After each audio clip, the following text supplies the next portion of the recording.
Wala na sila sa iya apam. Tanong ni ante, wala na ba daw kami sa aking apam? Wala na po dahil hindi po niya ako dinala sa kanilang bansa. Hindi po kami tumitira doon. Kaya, ayun na nga, nag-decide na nga ako habang maaga pa, wala naman tayong mapapala. Maghiwalay na lang tayo, maghanap tayo ng iba na makapagdala sa atin sa kanilang bansa at doon tayo manirahan kasi big opportunity doon.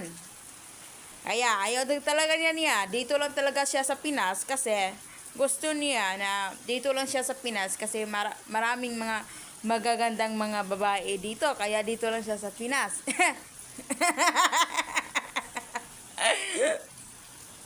Ayun na nga. Hindi ko naman siya mapipilit kung gusto talaga niya dito kasi para super easy na lang, no, na magkapaghanap ng ipagpapalit, hindi ka na kailangan pang papunta doon, pabalik dito. Lalo na dito sa bundok, maraming mga magaganda at cute ng mga babae. Kaya dito na lang talaga siya. Kaya nag-iwalay na lang kami. Wala tayong mapapala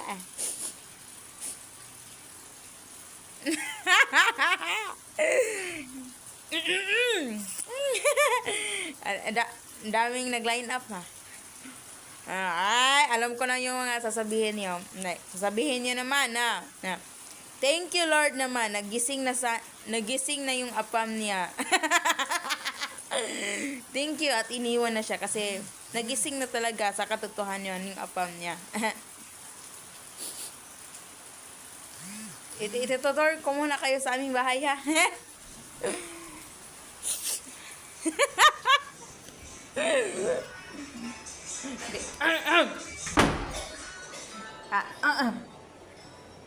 Ito lang nga pala yung house tour namin. May kabit pala ako. Dito po, may bago na po akong apam. Ang bago ko pong apam, nandito na po pinatira ko dito sa bahay kasi ito yan po, bagong apam ko. Bagong apam ko, oh. Gwapo na.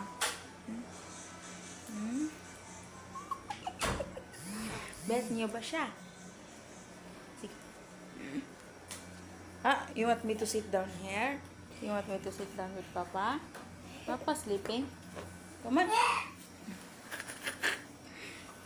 Papa sleeping. Come on. We need get to water. Ayun na ba? Maayos namang lahat. African yan.